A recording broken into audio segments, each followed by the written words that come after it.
Regime. My name is Jasim Sadir. Our topic of presentation is edge computing reference architecture. These are the content that we will cover. What is edge computing? What is Internet of Things? Background of edge computing? Why edge computing? Cloud versus edge computing? Main objective of edge computing? Advantage and disadvantages of edge computing and IoT, edge computing architecture, reference architecture, and example of reference architecture Intel SAP R. First we will discuss that what is edge computing. Edge computing एक ऐसी technology होती है जिसकी मदद से हम computation perform कर सकते हैं नेटवर्क एजेस में. नेटवर्क एजेस हमारे पास ऐसी प्लेस होती है जो हमें इंटरनेट पे कनेक्ट करती है, जिस तरह हमारे पास राउटर है. बेसिकली एज कंप्यूटिंग जो है एक इम्प्रूवमेंट है क्लाउड कंप्यूटिंग की.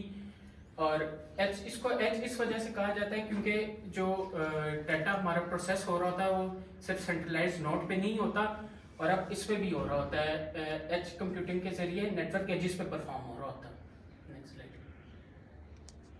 फिर इसके बाद हम बात करते हैं कि IoT क्या है. IoT डिस्क्राइब करती है network of physical objects that are embedded with sensor software and other technologies. Example है हमारे पास लैपटॉप, स्मार्ट वॉचेज और गूगल होम.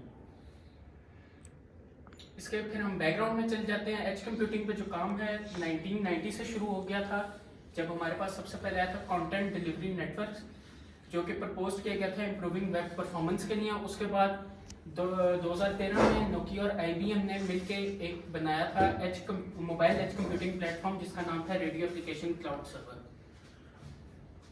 उसके बाद हम बात करते हैं कि एज कंप्यूटिंग व्यू, जिस तरह हमें पता है इसमें तो 2019 का लिखा हुआ है कि 2019 और 20 का इस पे रेफरेंस दिया हुआ है कि इस पे कितनी जो डाटा होगा वो क्लाउड पे चला जाएगा, कितनी IoT डिवाइसेस जो है वो इंटरनेट के साथ कनेक्ट होंगी. अब जाहिर बात है 2023 आ गए तो जो नंबर्स हैं वो इससे भी ज़्यादा होंगे. इस वजह से एज कंप्यूटिंग जो थी प्रपोज की गई थी क्योंकि क्लाउड कंप्यूटिंग पे ज़्यादा जो था उस पर डाटा का इशू हो रहा था, उस पर डाटा स्टोरेज जो थी कम थी. इसके बाद हम बात करते हैं क्लाउड वर्सेज एज कंप्यूटिंग की. अब क्लाउड कंप्यूटिंग पे हम देख सकते हैं कि इसमें कोई मोड नहीं है, जबकि एज कंप्यूटिंग में कोई एक मोड है. एग्जांपल मैं आपको देता हूँ. जिस तरह हमारी यूनिवर्सिटी में कोई भी कैमरा लगा, अगर हम उस पर कोई मोशन सेंसर डिटेक्टर लगा दें तो वो तब तक रिकॉर्डिंग नहीं करेगा जब तक मोशन डिटेक्टर ऑन नहीं होगा. इसकी वजह से हमारा डाटा जो है कम से कम स्टोरेज लेगा.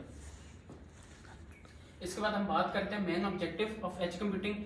एज कंप्यूटिंग का मेन ऑब्जेक्टिव ही यही है कि जो डाटा है वो सिर्फ सेंट्रलाइज नोड पे परफॉर्म ना हो बल्कि नेटवर्क एजेस पे भी परफॉर्म हो, ताकि मिनिमम डिले जो है वो उस पर डाटा प्रोसेसिंग पे आए और जब अगर यूज़र को डाटा चाहिए हो तो उस पर भी मिनिमम डिले आए, उसको जल्दी से डाटा मिल जाए. Next slide.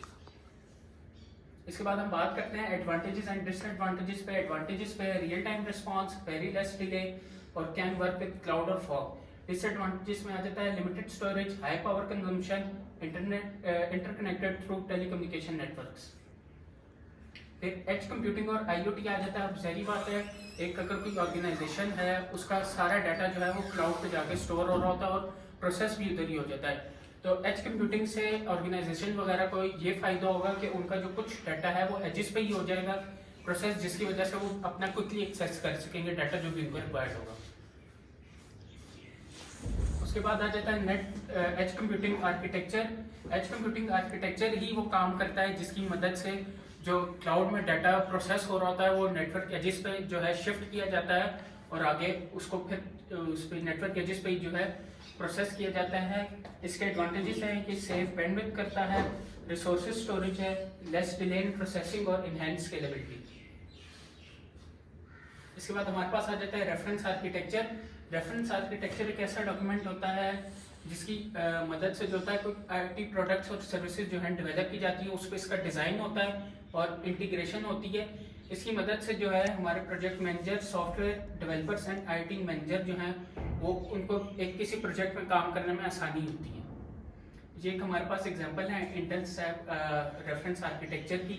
इसमें हम देख सकते हैं कोई भी अगर इसको देखेगा बंदा, जो भी प्रोफेशनल्स होंगे वो इसको देखेंगे तो आराम से इजीली अंडरस्टैंड कर सकते हैं कि उसमें क्या काम हो सकता है. Thank you.